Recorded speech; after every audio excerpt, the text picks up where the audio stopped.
प्रतीक दिल्ली में joint family के साथ रहता था, लेकिन जॉब की वजह से अपनी माँ के साथ दूसरे शहर में शिफ्ट हो जाता है, जहाँ उसकी प्रीति के साथ लव मैरिज हो जाती है, जिस पर बहू को नापसंद करते हुए उसकी माँ पूरा समय प्रीति को परेशान करने के तरीके निकालती रहती है।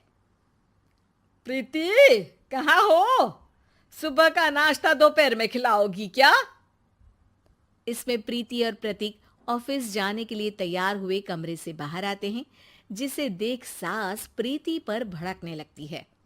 महारानी, तुम सुबह सुबह तैयार होकर घर का सारा काम छोड़कर कहाँ चल दी? जी वो ऑफिस। हैं? तुम ऑफिस से जाओगी तो घर में जो सफाई, नाश्ता, खाने का काम है वो क्या मैं करूंगी? माँ, मैंने उससे वादा किया था कि वो जॉब कंटिन्यू कर सकती है। अरे वाह जी वाह, दोनों आपस में सलाह कर फैसले ले लिए।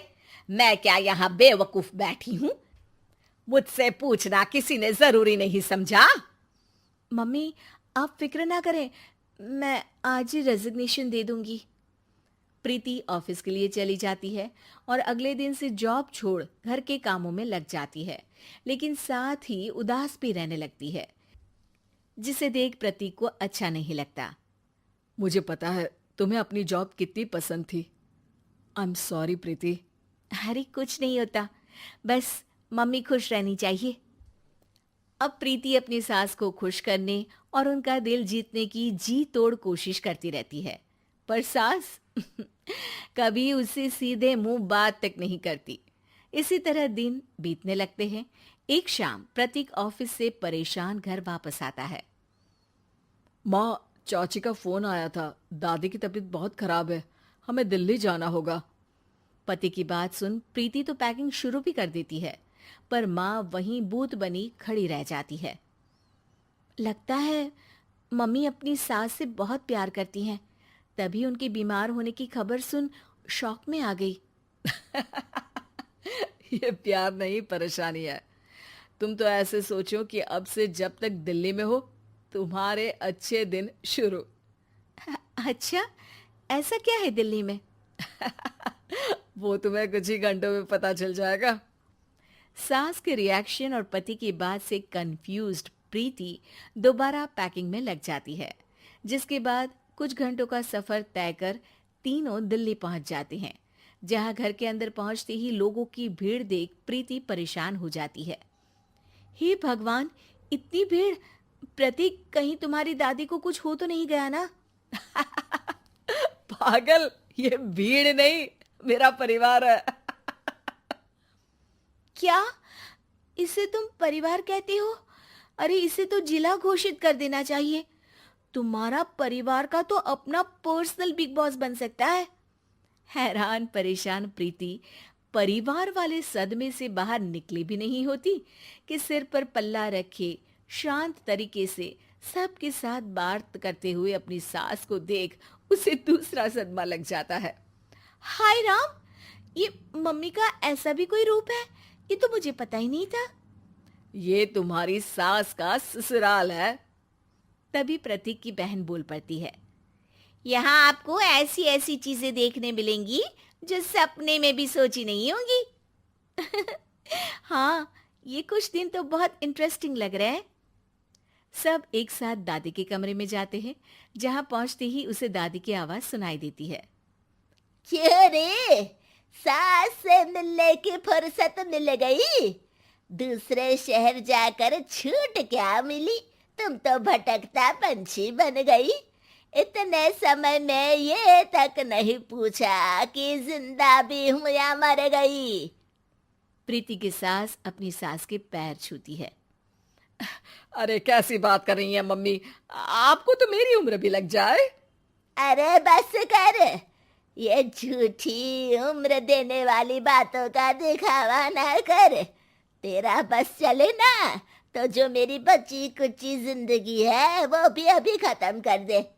अरे बहू कहाँ है? इस पर सास प्रीति को दादी से मिलवाती है। दादी प्रीति को बहुत प्यार देती है।